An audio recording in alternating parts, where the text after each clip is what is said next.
I'll call the meeting to order. Joint Protection of Persons and Property Subcommittee and Town Council meeting Wednesday, November 9th, 2022 at 6 p.m. Race Conference Room. Call to order. Roll call. Montigny. Present. Shinya. Here. Julian. Present. Adams, you're not a member of this, are you? No, it's Jasmine. No, Jasmine. She's not here. Rivas. Absent. Lazo present.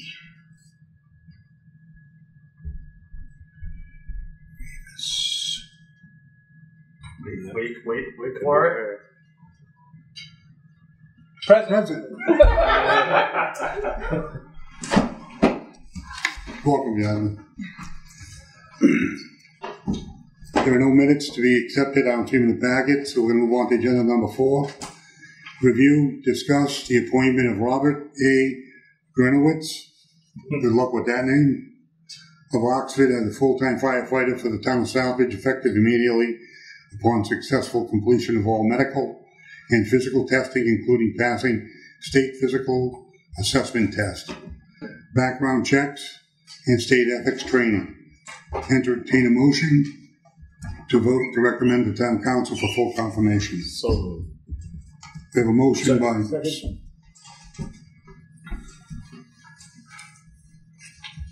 discussion. Chief. So good evening, everybody, and obviously thank you everybody for squeezing into this little room. We'll try to read through most of these as quickly as we can and get final approvals to move forward. But obviously, I think I made mention about a month back that we had a career firefighter leave our ranks. He went back to Florida to be with his family. That opened up a position on the currently budgeted fire department roster. We did an interview process for several candidates. This recommendation is for Mr. Grensevich. Grensevich. Is that correct? How do I do it? I've been practicing all day. Mr. Grensevich is a full-time career firefighter in Webster. He resides in Oxford. He has multiple certifications, as you can see through the packet has those information in there. He does also have several certifications as technical rescue through the Mass Fire Academy. Mr. Grensevich also has, and if you didn't see it in there, he does have his career firefighter academy from Springfield, from the graduating class of S11 a few years back. So with this recommendation, this kind of puts him into the role where we can put him into the role of a firefighter you can see within the department. He will fill right in. He will not have to go to the fire academy according to the collective bargaining agreement. So he's pretty much ready to go, other than learning obviously the criteria with the motion, but learning our department regulations and on the ambulance and the fire side. So that's my recommendation. Any questions? No. Council Marchetti? Part of my question, I think you just answered. I was going to ask. We authorized hiring 4 firefighters under the SAFER grant, and so this was the one to replace somebody who was resigned. Is that correct? The other question I had was, most of these firefighters are from out of town. Are they going to be able to come here in case there's an emergency or a fire? Not going to be any problem with them getting here. That's correct. All right. Thank you.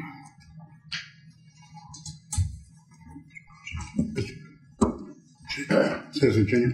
I had some questions, and I talked to the chief today. One was his education, because I kind of insisted to the chief that I didn't see that he was a career firefighter certification. And after I spoke to him, he told me where it was located. I went and looked for it, and I didn't have it. So I re-downloaded my packet, and it came back. It came up, which it definitely does have it. I'm impressed with what he has for credentials as far as in related fire work.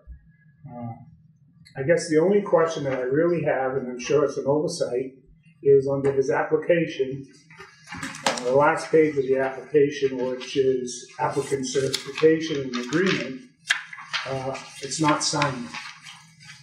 and I don't know if that's a reason why, if there's a reason for it, or just a oversight. So I think I might have the answer for that. The signatures, he did fill, most of them filled out the application online.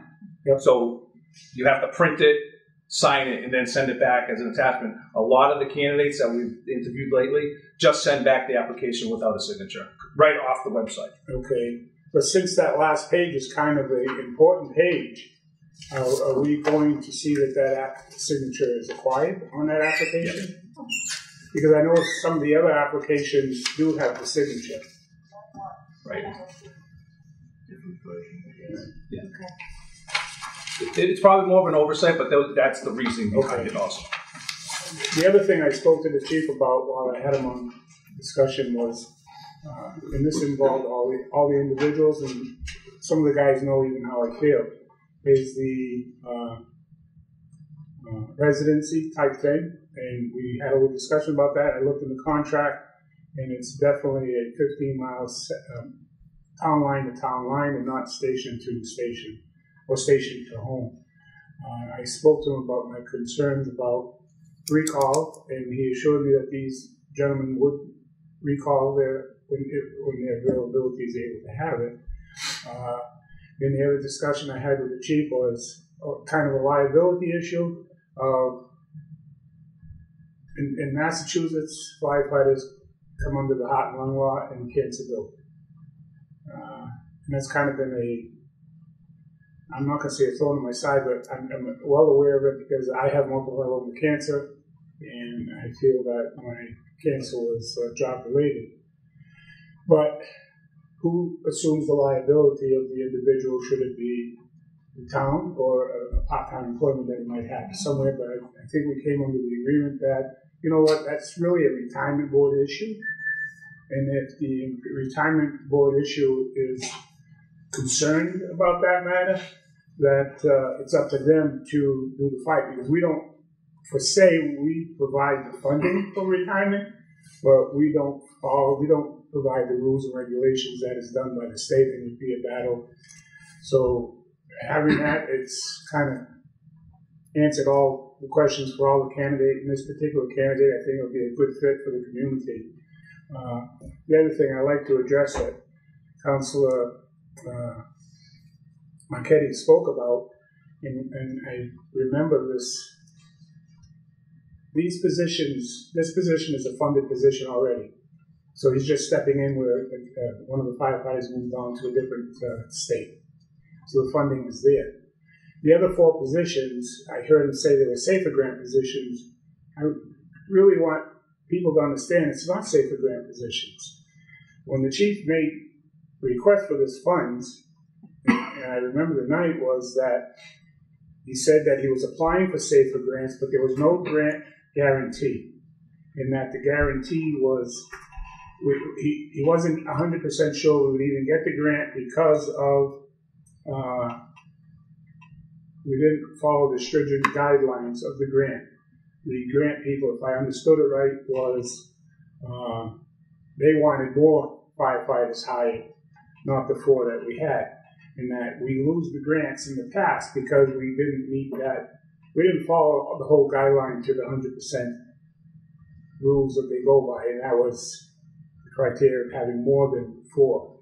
So council appropriated the funding from January to July, so the money is already in the tax, built into the tax rate and into the fire department's budget.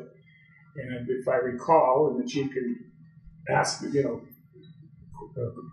comment on it, is that the reason part of that money only started in January was the fact that the safer grant would only be awarded in the fall or early winter if we got it, and that by the time this all transpired, he wouldn't be able to hire anybody until probably after the first year. But he wanted to at least give the safer grant the opportunity to see if we did get it. But the safer grant was, as far as I can remember, was never a guarantee.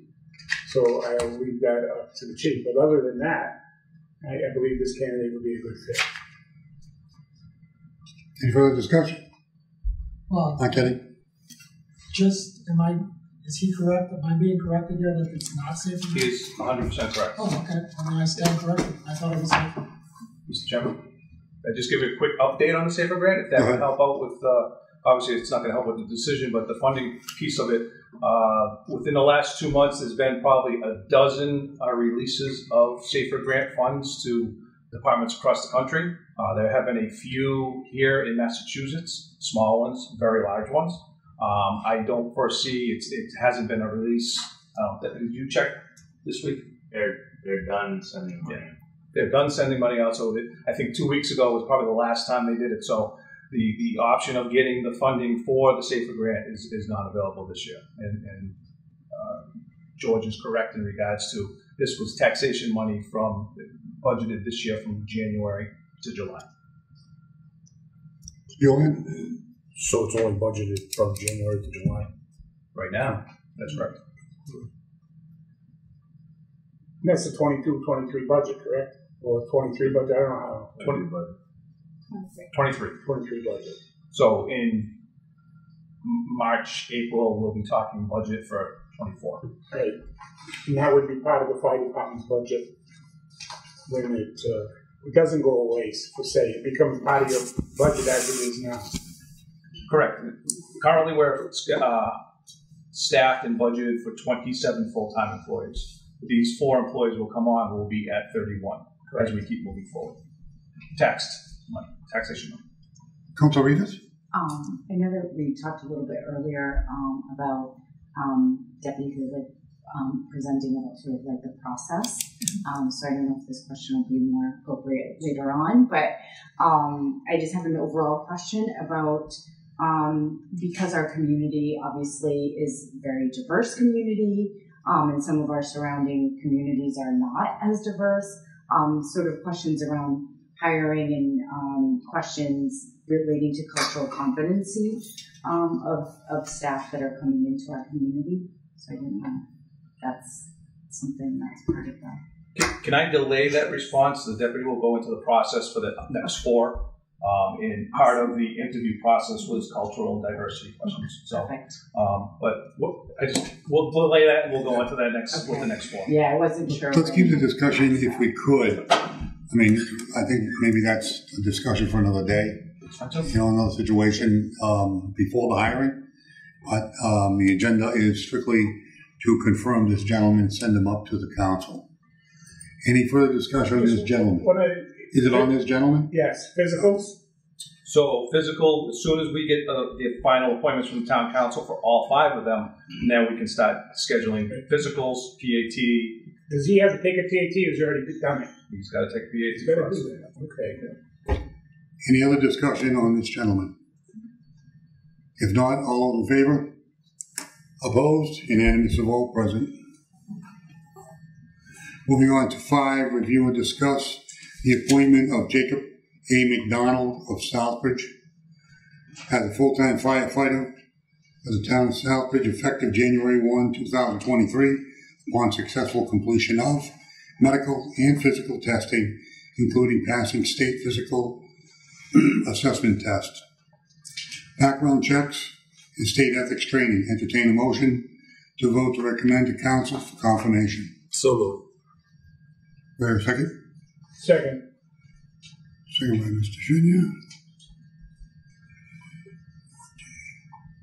Chief? So this is the first of 4 employees that we're putting on with the new position starting in January 1st. Obviously, and I try to keep you guys up to speed on what's going on. There was a process. I had the deputy put together some small words about the process and then a little bit of blurb of each of these candidates. So I'm going to defer to him just to read those things out on each of the candidates. All right. The original posting went out in the end of June.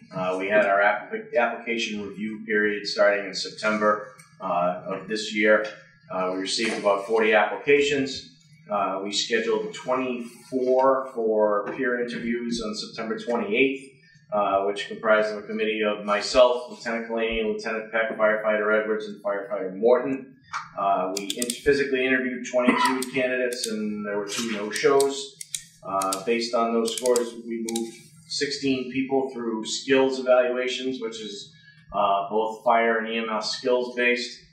Based on those skills reviews, Lieutenant Wilson, Firefighter Morton, Firefighter Plouffe, and Firefighter Peretti did the skills evaluation. I was the coordinator through the day of the process. Based on the scores that were accumulated there and average with the peer interview scores, we moved 10 people forward to the final interview process, which was the town manager, the fire chief, myself, the human resources director, and Nora was there observing as well.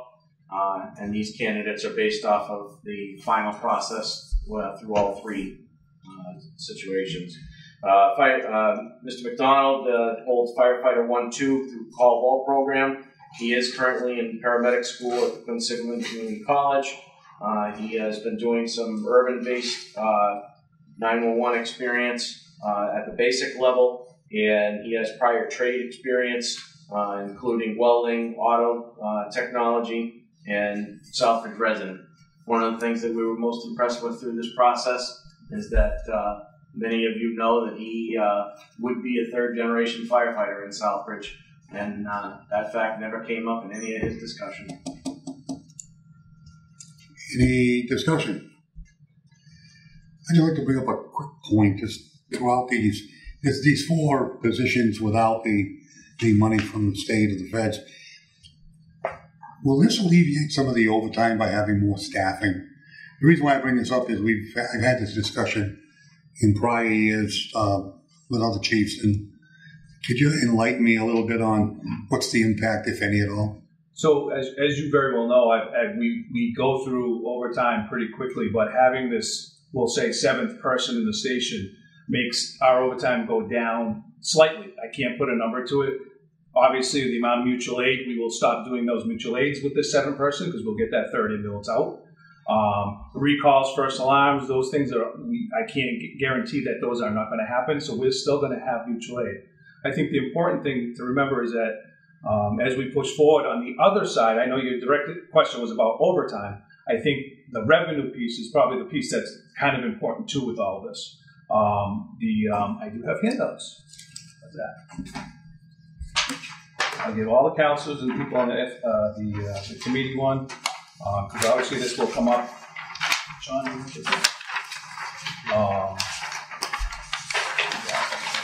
you gave 1, 2, 3, maybe one little more. I made 12, so hopefully I know. So obviously, Mr. Chairman, that is a good question. Overtime will be a little bit decreased, but it's hard to figure out where that's going to be. But very simple, the residents at the Wells School has increased our call volume already, so the increased demand is already there. 34 ambulance calls, 9 fire calls. We did have a mutual aid ambulance come in to do one of those ambulance calls. And this is a quick chart flip thing.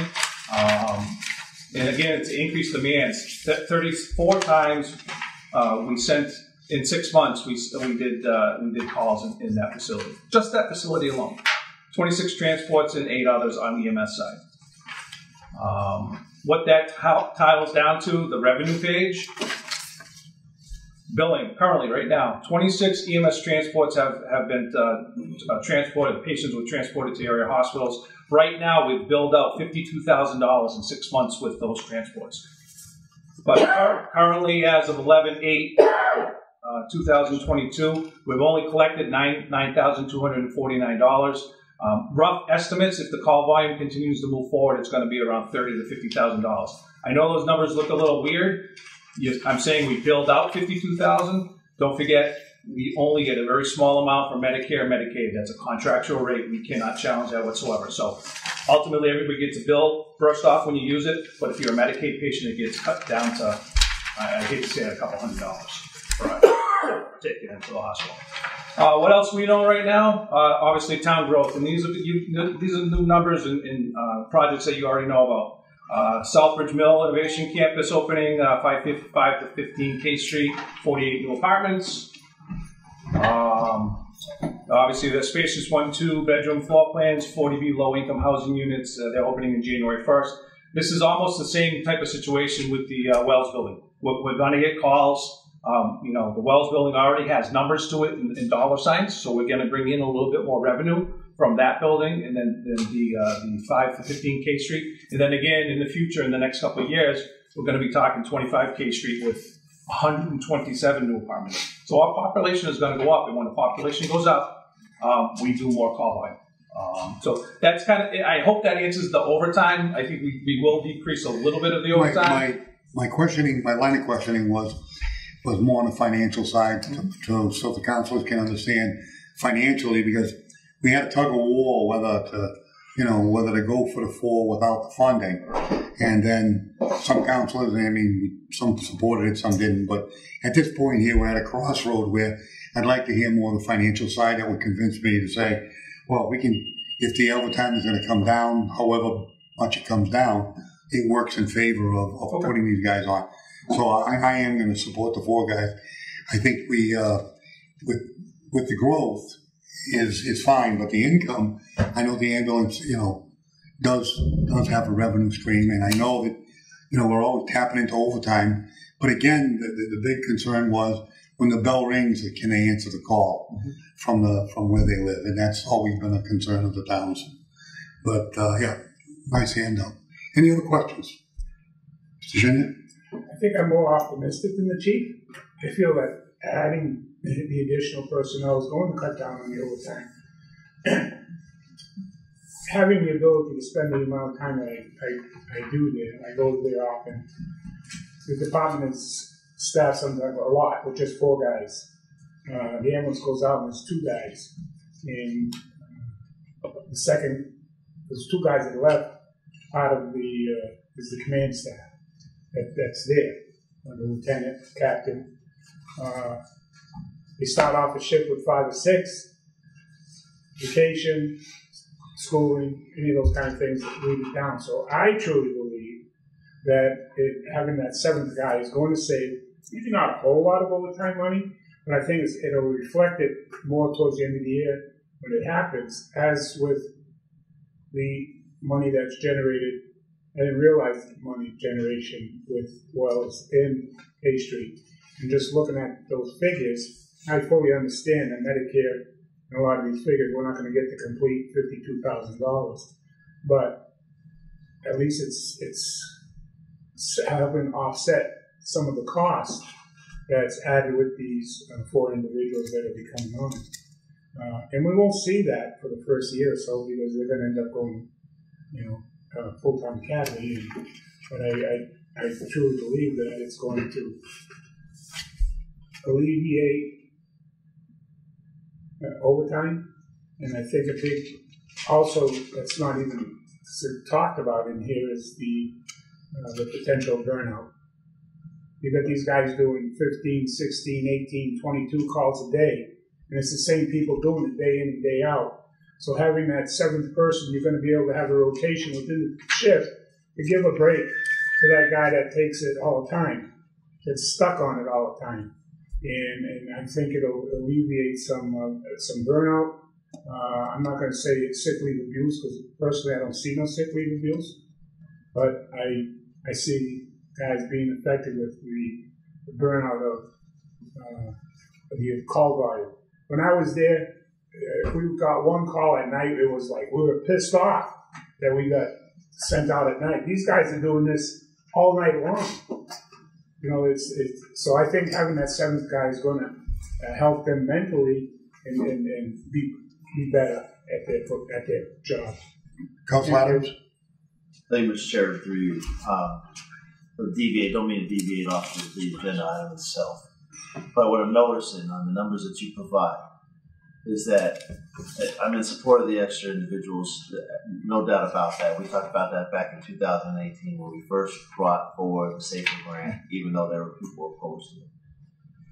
What I'm seeing, though, is the numbers. The numbers show, based on your numbers, that we are supporting other towns more often than they are supporting us. And it's good for us as far as, the fact that we're kind of hopefully self-sustaining.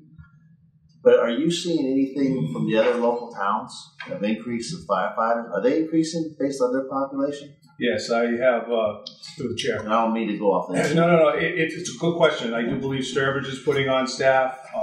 Charlton, I believe, is full staff right now with no room for expansion. Dudley is putting on one more, so they are doing the same thing that we're doing to move forward, because they're in the same situation, losing calls and needing mutual aid to generate those, to take care of those calls, and then obviously it's on the fire side too, so we're doing the same thing back and forth. That's all I got. Any other discussion? Julian? So after our discussion last night, I talked to another firefighter from neighboring town and asked that same question. And he said the same thing, that everybody's hiring. It's getting harder to find people to come work in certain towns. I'm grateful that we do have candidates like these that do come to town. The money aspect, I was not for this when you guys came to the committee with the whole projection of the SAFER grant. I said, if you get the grant, fine. If not, no. After talking with you and looking at these numbers so far and the projections that me and you discussed last night, I do see that it will sustain itself and we won't have to do taxation again to support these, correct? I would say yes at this point, yes. That would obviously be a finance director's decision also on moving money around and what other money becomes available, or take money out of the cash reserve to fund it. I don't know. Those are questions above. That's a budgetary. Yeah, we'll cross that. That's a loaded question. Well, thanks, buddy. I told you I was going to ask questions tonight. I told you. Yeah.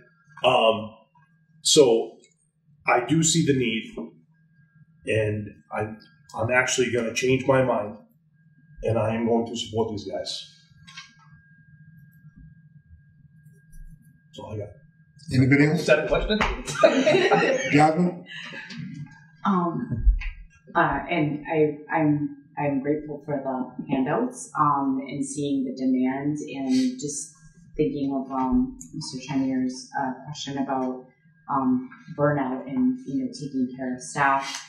Will the 4 additional firefighters, will that be enough to meet the demand, or as we see an increase, will we need to reevaluate? I mean, because we certainly want our staff to not be put in that position where they're being put out, and as things get increased very quickly, I don't want you to be in a position where your staff is like, oh, okay, now we had these 4 new people and now they're burnt out as well. So just thinking about what you just presented to us.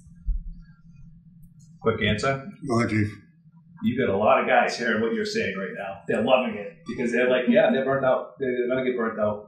The 7th guy will make the rotation a little bit more freer than being assigned all the time on the ambulance, or the next shift they come in, if someone calls out, I think this will help the burnout and the overwork type of nature of the business. So yeah, I think it will help. Obviously, we won't see that for some time because obviously, like George said, all 4 of these guys have to go to the fire academy, so they're going to be gone for 10 weeks at a time. So give us I will say 6 months, 8 months to a year to make those evaluations on burnout and those things. But yeah, I think it will help. Obviously, it's clear evidence that we're busy. We're a very busy service. So that's Julian? One more thing. In our discussions last night, we discussed about the firefighter 1 and firefighter 2 being call vol or full-time. What is the purpose of having to go twice for the same thing? I mean, it's the same test. So what is the purpose of going twice? Why are we paying our guys 10 weeks to be in the academy if they already have they already took the test for it? I'll defer that one to the deputy because he's been here way longer than I have. It's a historical factor, but he'll explain it. Through the chairman, there's approximately 300 hours more hands-on time. I was a former instructor at the Fire Academy. Actually, he's gone now with Ryan Morton, Lieutenant Wilson. There is more muscle memory and acquisition of skills based on the time that you spend. So looking at it from this perspective, these gentlemen here that have gone through the call hall program, when they go through, they have another job. They're there on 2 nights and a Saturday, and those instructors look at those people and say, they've already worked their 8-hour day. They're here because they want to better their community or however they're doing it. So I'm not gonna harp on them because he doesn't do the ladder perfect, or he didn't rescue this particular victim. What it comes down to is that when you go through the Career Fire Academy, that is your job. That's what you're going to do for the rest of your life, and there are higher demands that are on those individuals to succeed. It makes a significant difference. Okay. Virginia? I think the question about is this enough? You're going to see the chief coming back here in the next maybe couple of years because it's not going to be enough. Well, we're not talking tonight about future development that's going to be coming into the town. We're not talking what Charlton's expansion of their industrial base is going to do to this community. The gas plant on 169, Amazon, that's going to affect this community in the services that are provided by public safety, not just fire, police. So I venture to come see. Well, maybe he's got a plan for next year, but I don't see him not coming before this body in the future, looking for more personnel.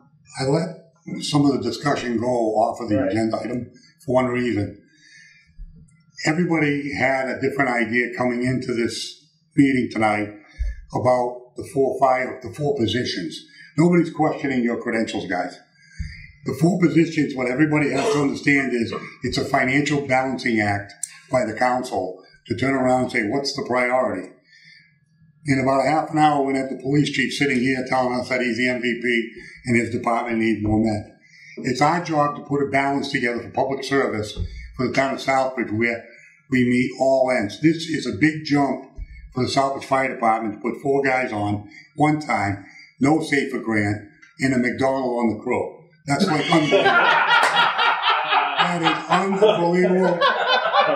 Grandfather would be proud of you, kid. So from now on, we go through these agenda items. I let a little bit go, so everybody, Chief, I wanted you to come across with some financial data. So, it's not all just, service. There is a financial situation going on with your jobs and what you do and what you bring in. So that going forward, is there any other discussion on the McDonald appointment pertaining to Mr. McDonald? Is Larry McDonald your grandfather? Yes, sir. He'd be proud. This is Glenn's son. Oh, yeah. Good thing you don't look like Glenn. But you do. Any other Where's his brother? Is he here? No. Well, any other discussion on the McDonald appointment? If not, all those in favor? Opposed? Thank you. Unanimous. Moving on to number 6. Review and discuss the appointment of Jason P. Edison of Leicester as a full-time firefighter for the town of Southbridge effective January 1, 2023 upon successful completion of all medical and physical testing, including passing the state physical assessment test, background checks, and state ethics training. Entertain a motion to vote to recommend to the council for confirmation. So moved. Motion by Rivas. Second by Julian. Chief. I'm going to defer to the deputy. He wrote up all these little, synapse or snap pages, whatever they call it. And through you, Mr. Chairman, Mr. Edson comes to us from the town of Leicester. He does hold firefighter 1-2 through the call hall program. He is an EMT basic.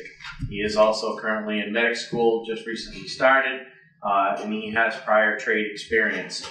He is a diesel mechanic, and he is classified as an emergency vehicle technician, which is an excellent thing to have. Does live in Leicester, and he has 3 years of experience with the Leicester Fire Department. Which one are you? I mean, could you just take a wave? Nice to meet you. Discussion. No discussion. All in favor? Opposed? Unanimous of all present. Moving on to 7. Review and discuss the appointment of Benjamin D. Carlson of Leicester as a full-time firefighter for the town of Southbridge effective January 1, 2023 upon successful completion of all medical and physical testing, including passing the state physical assessment test, background checks, and state ethics training. Entertain a motion to vote to recommend to council for confirmation. Second. Should you read as a second? Discussion. Chief? Mr. Chairman, Mr. Carlson comes to us from the town of Leicester. He holds firefighter 1-2 through the Caldwell program. He is a basic EMT. He is currently in medic school through Dean College, looking to finish his didactic around July of next year. And he's currently employed by Worcester EMS as a basic EMT. So he is doing urban 911 response, and that's it. And which one of you gentlemen? Nice to meet you. This is as well. Any discussion?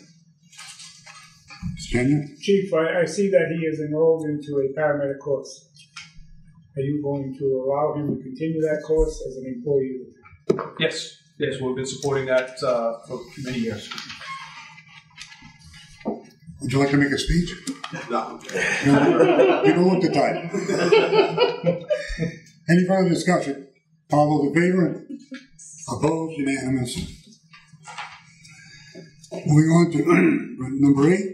Review and discuss the appointment of John T. Kennedy of Leicester as a full-time firefighter for the town of Southbridge, effective January 1, 2023, upon successful completion of all medical and physical testing, including passing the state physical assessment test, background checks, and state ethics training. Entertain the motion to vote to recommend the council for confirmation. So, Motion by Montigny, second by Julian. Mr. Chairman, Mr. Kennedy also comes to us from the town of Leicester. He holds firefighter 1-2 through the Caldwell program and is a basic EMT.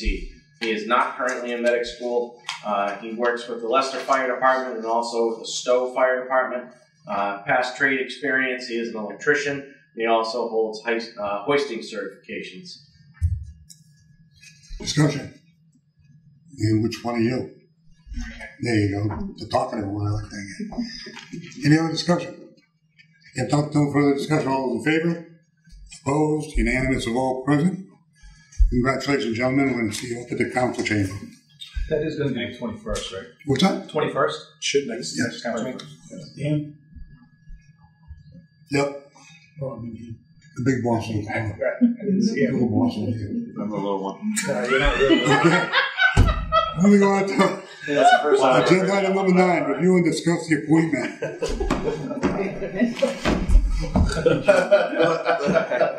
I'll give him a minute. I'm not making any more Mute the camera. No. Here we go. Good luck. Mine. Salvage, I think. Chief, Yeah. You're up. the whole corridor is locked. All right, very well. Good evening. Okay, we're moving on to agenda item number 9, Chief. Yeah. Review and discuss the appointment of Michaela A. O'Brien. Michaela A.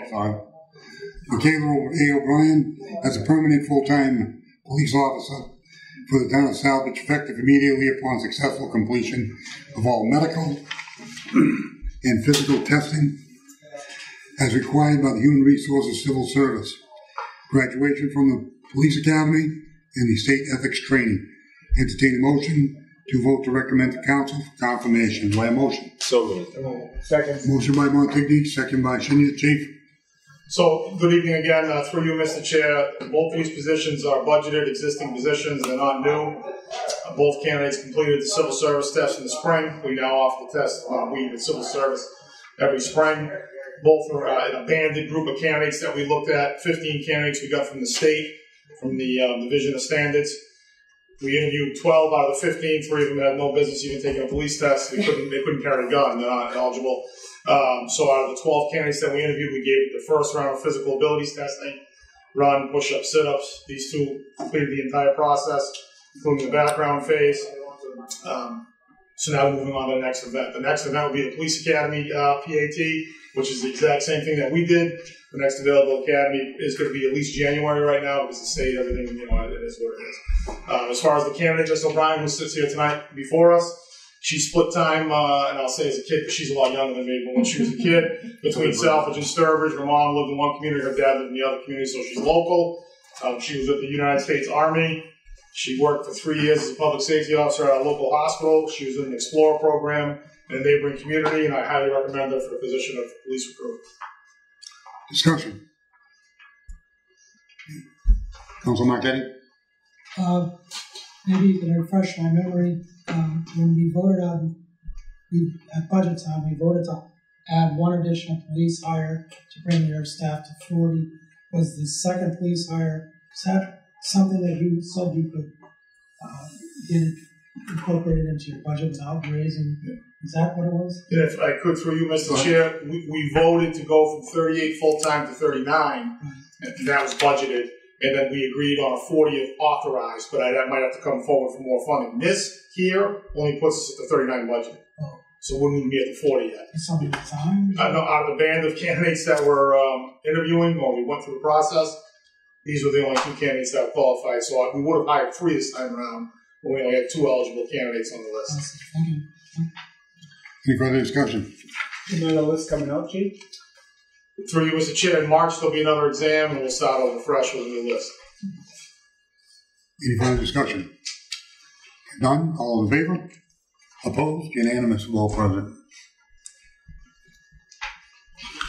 Moving on to number 10, review and discuss the appointment of Nicholas R. Esley as a permanent full-time police officer for the town of Southbridge, effective upon successful completion of all medical and physical testing as required by Human Services Civil Service, graduation from the Police Academy, and state ethics training.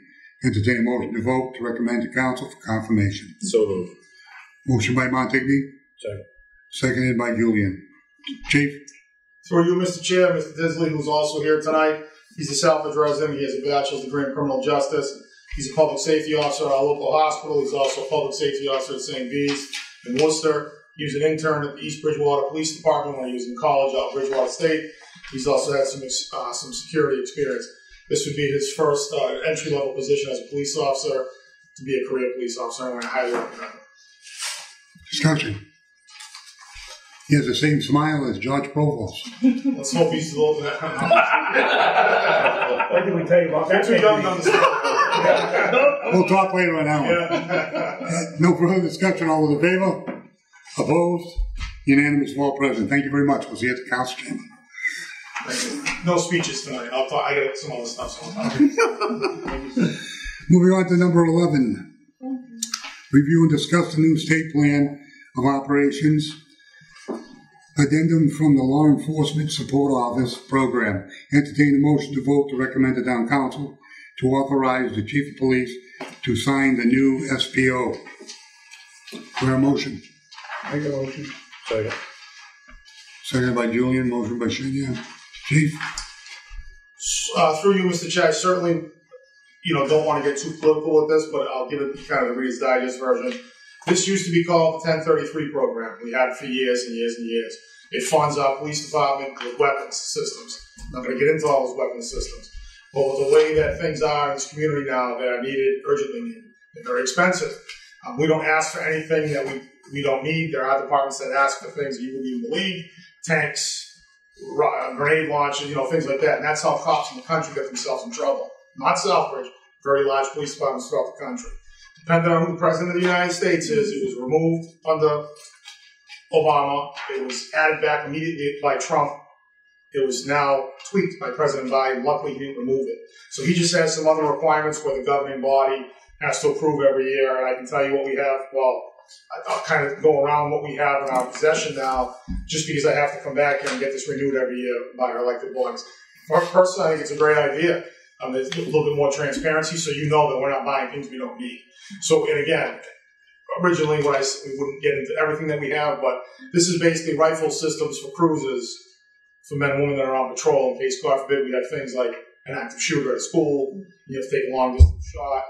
that type of thing. There's some other pistols, weapon systems, things like that, but nothing terribly urgent. And if you wanted a true account of what we have, I'll be happy to discuss in executive session. I just don't want to get into the whole elaborate the way we keep people safe in an open meeting. Got it. Discussion. Mr. Councilor Marquetti. Thank you, Mr. Chairman. Through you. I did read through this entire document. There's a lot there to take in.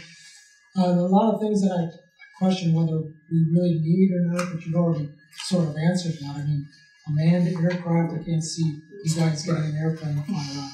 That's the fire department. That's unmanned. Armored vehicles, I'm sorry, that was unmanned.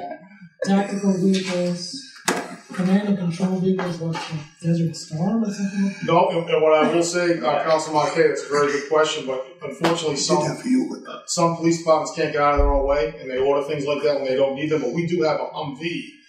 Councilor Adams has actually been in it, and we use it for like snowstorms, hurricanes, parades, things like that. There's no weapon systems on it or in it, but it's a brand new Humvee. It's probably an $80,000 vehicle. A general was driven around and it's got like 8,000 miles on it, and we got that several years ago. They just gave it to us. So we took it and we use it again for community events. We have the kids climbing it on National Night Out. We bring it to the Cops and Kids program, but it's also used. I know global warming, we don't have a lot of snow anymore, but blizzards. We've used it in some of the hurricanes we've had. The tornado, we had it. So that's the type of vehicles we get. Nothing that we're going to get any hot water over, because I can't explain why we need it, because we don't need it. That's why we'd never get any or even ask for any of those things. I can continue. Some of the things I hear, like battery rams, ballistic slugs and explosives. You really need these? No. We have none of those. Riot helmets, control shields, long-range acoustic devices, loud music. It's like the cars that drive around downtown. That's a lot different than that. Then there was also a section on policies and procedures, community policing, mutual trust, and respect. How are you planning to achieve that? We have a policy in place now where we get audited every year where they come down. Someone from the federal government actually comes here. They inspect what we have. They make sure it's in working condition. And if we're not using it, we have to give it back. So that's how we achieve that. And as far as the community policing aspect of it is, we'll post this out if this is approved by this council and it's voted on next week, and just say, this is the program, we get equipment, we're not going to get into specifics, but if you have questions, issues, call me, and I'll explain it away. And also, it says constitutional policing. Officers must receive training in U.S. Constitution, 1st, 4th, and 14th Amendments. We get that in our training academies, yes, absolutely. And community input, engage and seek input from residents. How will you engage community to seek input? Besides telling what you have, are you going to have community group sessions or with this program, if we post something on social media, we would be happy to do like an open house. I can't get into, again, specifics, but if people have an input on what we may need and what we may not need, we'll certainly listen to it. Outreach divisions, community outreach. Yeah, exactly. Adopt and comply. You have to keep track of everything, supervise, evaluate, audit, annual certifications, and the final question is, how do you propose paying for all of this? We've been doing all this all along. Really? In anticipation that this would come down, yeah. Our men and women qualify with all this equipment. If we don't use it, we get rid of it immediately. Because you could kind of see this was it was going in one direction or another. And like I mentioned earlier, we do get audited every year. They come down. I have a sergeant specifically assigned to this. He's a midnight sergeant. So if it's not crazy, like a day shift or an eve shift, he will take some time and make sure that we're in compliance with all this. Because if we're not, they take it all away. It saves the town. Actually, it saves the town money. Each piece of weapon system that we have, and we've got 23 of one particular weapon, are $1,000 a piece. So that they give us pristine weapons, great condition weapons to use, but you have to use them. You have to prove that they're in the field every day, or they take them back. And you've started as sort of like a neighborhood watch party. We have, yes. And is that sort of like what a community outreach is all about? This is a little bit different. The community watch is more directed at that specific area, targeted area. This is more of, hey, community, we're getting some things from the government. This is some of the stuff we're getting. If you have any other ideas or suggestions or any reasons why we sure shouldn't have this. All right. Thank you. I'm all set. Thanks. What the council does. Councilor Rivers? Yeah, just on that same vein, just for the community. I mean, we don't want to work on community stuff. But just thinking about the suggestions here around sort of like community forums or meetings with the chief. I know that you mentioned people giving input, but maybe adding it on to sort of like the neighborhood watch and adding a community input forum. Well, if I could, Mr. Chair, we have some other options and we could talk about that, but I don't want to confuse some of the people that we're dealing with. The community crime watch meetings might be different than some of the people that are paying attention to this kind of stuff. So we would host something at the PDA, have an idea, and our community would invite people down. That would be the specific reason why I did that. Yes. Mr. Junior? Is there a reason why you don't go after like vehicles to assist your department? I'm not saying the armored vehicles. Where I lived in Florida, they had it all. They had armored vehicles. They had a striker vehicle. They probably had grenade launchers too. But some of it is an intimidation factor because of the type of people that are dealt with sometimes. And how come you don't utilize this? Is it just not cost effective for you to try to get a vehicle? And I'm not saying but I'm saying a couple Humvees, say, that are more usable than what you have. Or is it because you've got to maintain and have a cost related to that too? Yes. So, Mr. Chair, we have one Humvee. We could get another one, but it does cost money. Okay. We have to insure it. We have to maintain it. We have to put fuel in it. So I don't see a need why we need more than one Humvee. Strike vehicles, the ones with the Rams that go through home, we don't need any of that right now. And if I need that, I have a regional SWAT team that can mobilize and come down here with that type of equipment. You're talking $500,000 for a piece of one of those equipment. So it's... Because they did put on display some of the equipment they got under the 1033 program. Yep. And I was amazed that the sheriff's department had that equipment. But that's a 2,000-man sheriff's department. Correct. Right, yeah. Right. So it's a big difference in budgets and maintenance. They probably have a $300 million operating budget.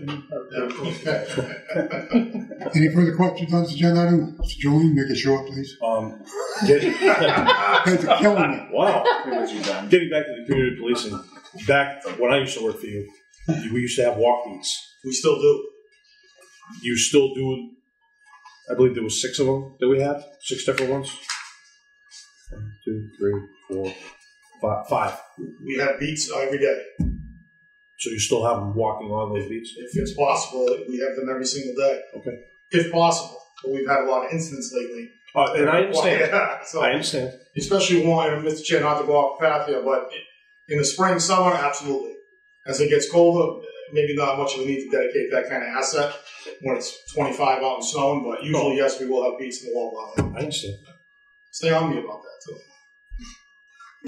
Any further discussion? Not all those in favor? Opposed? Unanimous of all present. Moving on to 12. Discuss and review the police department transfer request of $7,555 from the account 001210-51100 salary and wages to account number 001210-530000 specialized services to cover the additional costs of the expenses to the town of Oxford in charging for the use of their animal kennel for the remainder of the fiscal year. Entertain a motion to recommend the town council the approval of transfer. So I have a motion. So moved. Second? Second. Rivas? Councilor Rivas? Chief? So, Mr. Chair, through you, before I get overrun with questions about this, I figured I'd kind of, try to get in front of it. So, as everyone here knows, we've had a lot of issues with our kennel. I have an email here, and I wish the manager was here because I certainly don't want to speak for them. With the engineer that's designing our structure so it can go out to bid. He's now speaking with our interim DPW director.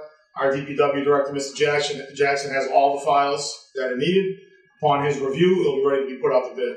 So if the manager was here, he could confirm what I'm telling you, but that's exactly the conversation that we had with the interim DPW director, Mr. McClure from McClure Engineering, and town manager. We had this conversation on Friday. So with all that said, it's definitely going to be a little lightning in the bottle here because we're now being billed by the town of Oxford. We've been using their kennel since, if I was going to take a guess, 2018. They've never charged us. They're now charging us. This is the earliest I've ever had to do a transfer. I did not have this money budgeted because I didn't realize they would start charging us or this amount. They couldn't come to an agreement. The two managers were supposed to do it. Then the police chiefs got involved, and now this is kind of what we came up with. We can use their kennel until ours is ready. So this transfer would cover what I owe them from previous fiscal year, which is the next item on the agenda, and this would cover the $500 a month payment going forward. I owe them from September to November. This transfer should get us through the rest of the year, basically, is what I'm trying to do. Discussion? Senior? The $500 a month was never planned in your budget. No, we've had discussion, and certainly not speaking ill of any town managers from Oxford or Southbridge, but they got a lot of other things going on, and this just kind of like slipped through the cracks. And then I see the chief from Oxford more than probably Mr. McCall sees their manager or their administrator. So we've been having conversation kind of on the back burner about this. So and that's where we're at. This kennel access fee, is that $500 a month whether you use it or not? Well, and I'll say this for you, Mr. Chair. You guys have all heard me say this before. We're using that kennel more now than Oxford ever had in their entire lives. Right. We're there every single day. We got dogs there every single day. Their animal control officer in Oxford is going out in the middle of the night to feed our dogs because our animal control officer is not working. So this has been kind of a cluster, for lack of a better word. So we're using it every day. So $500 is actually a good deal. Looking at the big picture and how many animals we have there, they could have charged us a lot more. So reading this, it's $500 per month, started September of this year, and then it says starting calendar year moving forward, you assess the following fee on top. Is that on top of the $500? That fee would be paid by the resident from Southbridge that has their dog or cat house there. But if there's no resident and it's a straight pickup, we're paying the bill. Yes. So the $500 on top of that fee. Yes. So it's time to get that project done. The project, trust me, it's getting done. I said that several times. It will be done soon. Thank you, Chief. Council Marquetti? Yes. Thank you. You just said something that I didn't understand. Our animal control officer is not working? She is, but she works 9 to 5, so after hours, the current animal control officer in Oxford lives there, so it's easier for her to get there. Our ACO would certainly do it, but then now I'm paying, the community's paying her. So time to do it. we received over $100,000 from the United Lands to build it. Yep. So where are we starting the funds available for our youngest? I believe, and I'm certainly not a construction person, I'm happy Mr. Jackson is taking over temporarily, because we were talking, and he's very familiar with these type of things, and I believe we have enough money in that account to get this project done. It's just we've been tied up with McClure, who who insinuated that the manager and I were supposed to review these documents and get them back to him. We never had them. So now Butch has them, or Mr. Jackson has them. He's reviewing them, and then we're going to march on from there. Is there any sort of time frame when this might get started? No, but I would say that we can put that out to bid. I would hope anyway, we're in November, by January 1st. Although I've said this to you several times, I thought this would have been out to bid 2 years ago. Right. But we just had issues. Any further discussion? And you might have cleared this up about the fees, but so here it says the 20 for the dogs, the cat is 15. So is the 500 in addition to that, or? Yes, a lot of the animals, believe it or not, that we recover or seize, or however you want to word it, they're owned by somebody. So that person goes and claims the animal, and rather than what we've been doing is the owner of the dog has been paying Southbridge. Southbridge has been cutting a check to Oxford. We're eliminating us as the middleman, and it's going to go right to Oxford now. You would think we get more strays, but that is not the case. We have a lot of animals that are owned by somebody. Any further discussion? All those in favor? Opposed? Unanimous of all present. Moving on to agenda item number 13. Discuss payment of a prior year invoice for the town of Oxford. Kennel fees for the period of 1/1/22 through 6/30/22 in the amount of $2,093 from account number 001210530000, specialized services, and entertain a motion to recommend the council approve the transfer. Motion by Shenya. Sorry. Second by Julian. Chief? So, Mr. Chair, just quickly, that after having a conversation with Karen is because their bill was from January 1st, 2022. We broke down the math to June 30th, 2022 because it's previous fiscal year. So we need permission from the council to pay a bill from the previous fiscal year. So if this is approved, we've got $2,093 that would be paid from January 1st to June 30th. And then, not to be confusing, but then from July 1st to August 31st, that'd be the other $462 for the $2,555. So this is just permission to pay a bill for previous fiscal year that we have to get through you. Discussion. Mr. Chair, if I'm not mistaken, is this a 2/3 vote at the town council? Yes. Yes. No further discussion. All those in favor? Opposed? Unanimous. All present. Moving on to 14, review and discuss. Thank you, Chief. Review and discuss the fire department transfer request for $7,000 from account 001-220-585600 safety equipment to account 001-220-530000 specialized services costs for IT services, including the installation of a new server. Entertain a motion to recommend to council the approval of the transfer. Or a motion. So moved. No move. Second. Motion by Reva, second by Julian. Chief? So as of July, the middle of July, after the first part of the fiscal year, our server that houses quite a bit of all of our data and our operating systems for the fire department went down. We had our IT specialist, EE Networks, work on it for some time to try to fix it. The server was completely not usable.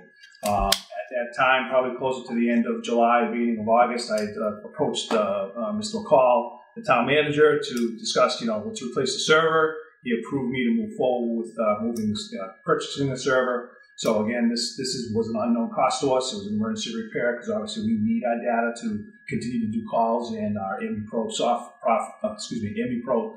emergency software runs all together off of this. So unfortunately, this is a purchase that we did pretty emergent, and we need money to pay it. Discussion. Keith, I don't know what this piece of document that I have related to Verizon Wireless, is that something that 5300 account? Yeah, I think that got stuck in there by mistake. This one here?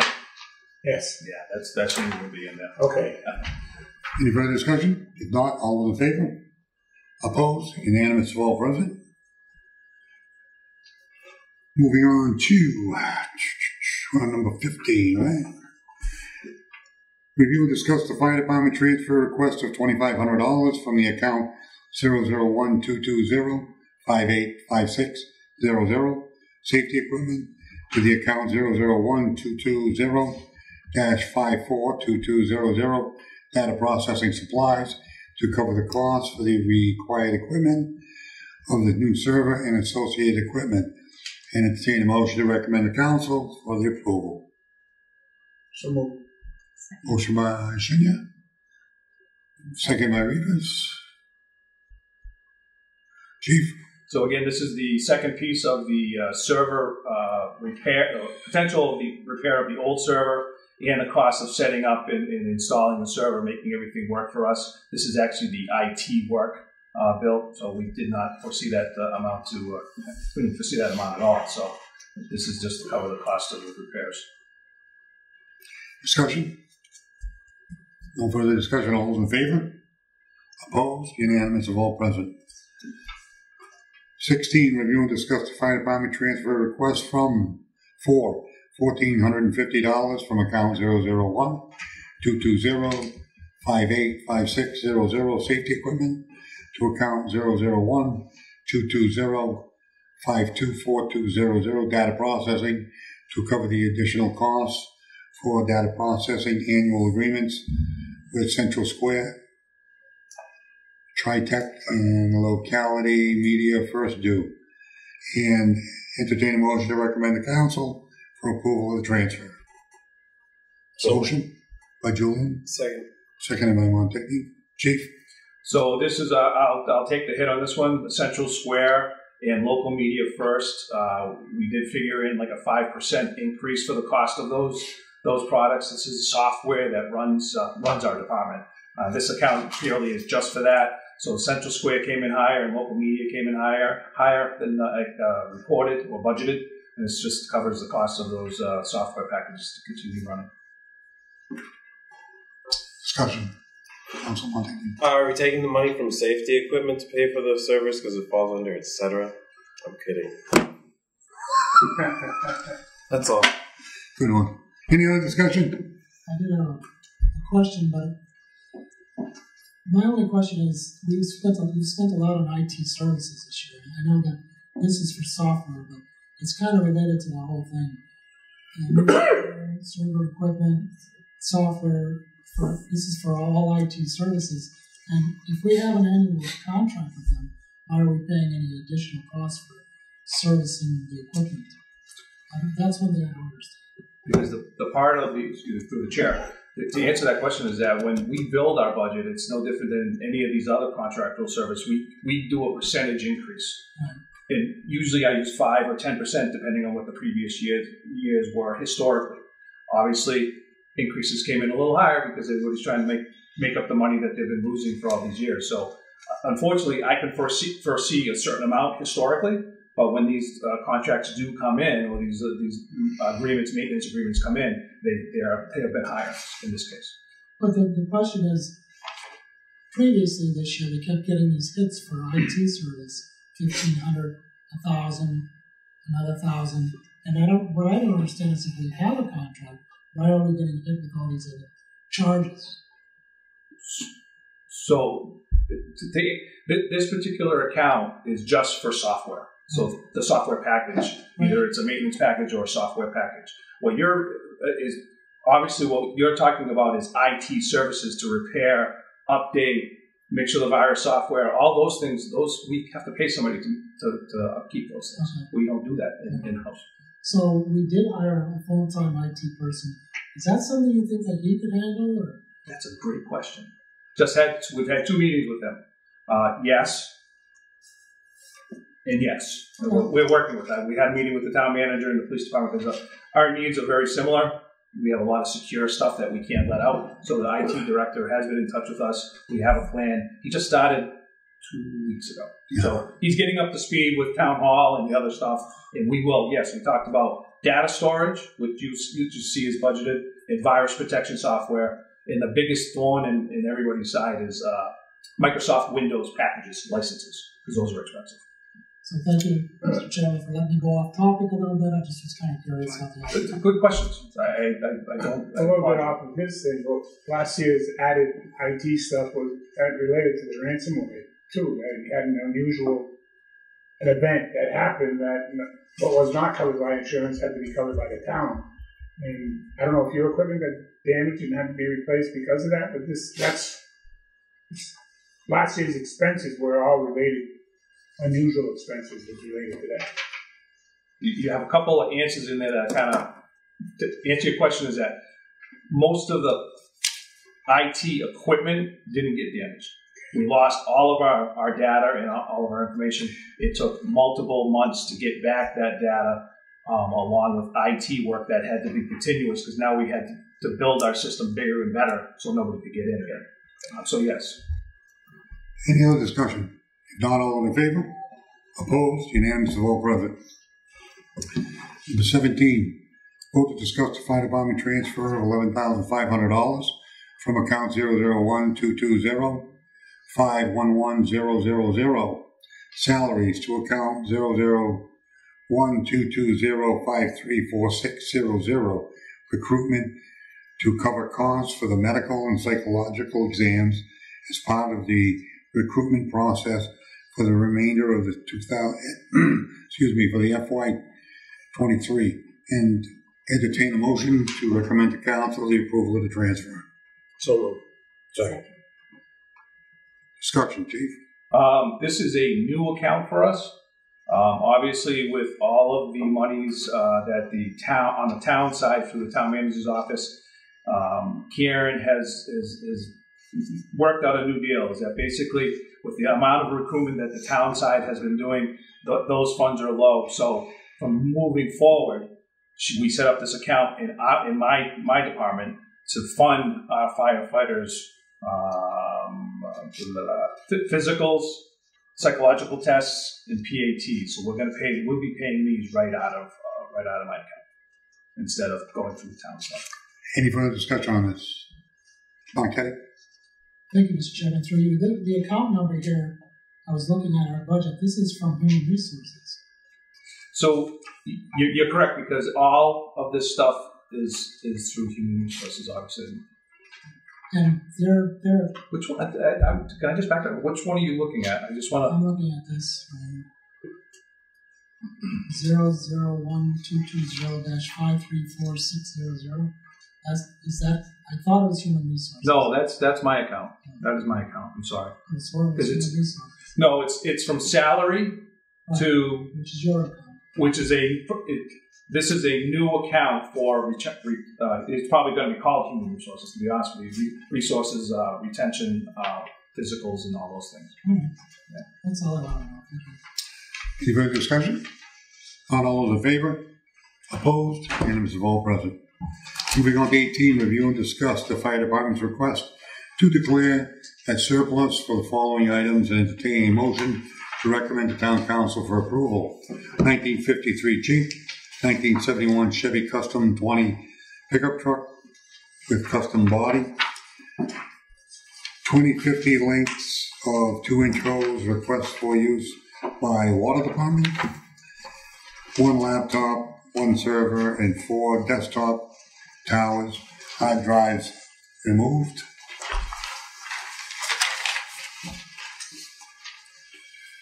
Three power saws with failed engines, 19991 and a 19981.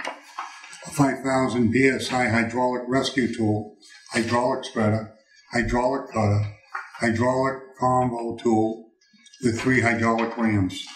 Do I hear a motion? Second. Motion by Shinya, second by Montigny. Chief? So thank you, everybody.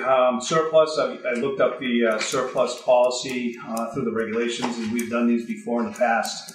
So obviously the list the chairman just read off, 2 vehicles, some old computers, which we will, how do you want to take this, I guess? Do you want to do all of them in one full?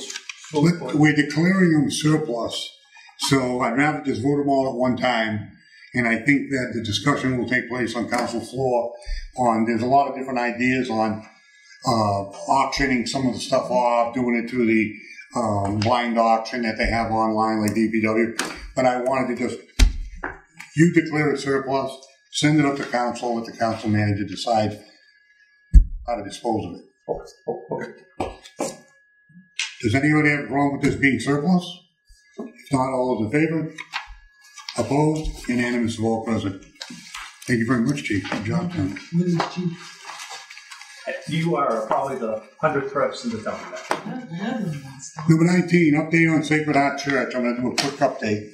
I talked to the town manager. It's going out to bid to take down the towers. So that is construction. It's got to go through the process.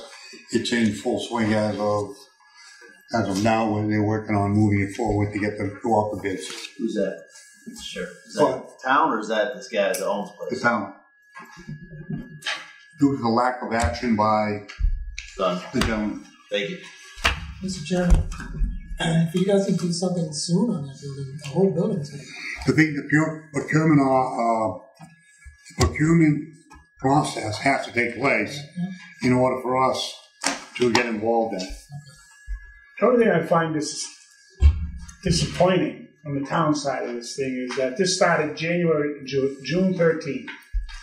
At the June 13th meeting, council ordered the town manager to take the necessary action that needed to be done. He started that process. They went, got some solicitations and talked to the people and all that. And nothing was done. And I understand with, with Pelletier leaving and those kind of things, it kind of got delayed. We had a meeting over a month ago, PPP meeting, and the manager came forward with us with a letter stating he gave a 7-day notice to the owner of the property, and that the owner of the property didn't respond in that 7 days, and here we are a month later still saying that the town is going to go out and do something. Winter is coming. The town manager did not do anything from the time that 7-day notice went out. He's been busy with other things, he said. Right. So I said, okay. I said, where are we at this point? Moving from here forward, I turned around and said, something has to happen before winter. The only thing the winter is going to do is damage it more, cause more problems, and the safety portion getting worse. He put it into full swing. After the last update, he went into full action on the actual procurement of moving on, taking those towers down. So that's where we're at. And that's the history. I'm not happy about how slow he moves on some things too. But with that in hand, I know that we keep putting things on the agenda. I told the manager, I said, I want the Sacred Heart Church on the agenda every meeting, even if it's for a few words of where are we. That's how we have to track our management team on when they want to do things. We have to hold them accountable to themselves. I stopped there today, and a lady came out from across the street and was wondering what I was doing because I was kind of pretty nosy, which I was. And she was talking to me about it. She knows who I am. And she says, it's a shame that this has been going on because they made calls here to Town Hall with nothing, no action being done. And while I was there, a rock fell off the building. It will continue to fall. Right. And the fact that what they're concerned was the fact that the town has known about this, what kind of liability put on the town, and that if something, what is concerning is if something does happen, and I'm glad they're moving forward with it, but if that veneer structure, looking at the building on the right side, decides to all go, the house on the right-hand side is in its path. The owner of the property is totally liable for anything that happens in the fenced-in area. The town is not liable for it. We are being in process of the procurement takes us off of any type of responsibility because we're moving forward. We can mumble about it, we can complain about it, we can not like it. The bottom line is, we as councilors, I go in his office and the first thing I ask him on my agenda, where are we with this? Where are we with this? When the 7-day letter went out, it stalled. It's no longer stalled. He's moving in full swing with it. So I think everybody will be satisfied that he has to go through the procurement process in order to get the guy to take the 2 towers. So he'll leave the town because that individual owns. I don't care about the individual anymore. He has lost his say at the table. Right. We already did that. Hey, we gave him every opportunity to do the right thing. He didn't do the right thing. Now the town's going to do the right thing by the public. And we're going to deal with that going forward. Because I believe he also owes the police department $3,000. It has nothing to do with what we're talking about here. Stay on task with what we're talking about. That the safety of that building is what we have to worry about. Last agenda item, motion to adjourn. Second. Second? All those in favor? Opposed? Unanimous vote, President.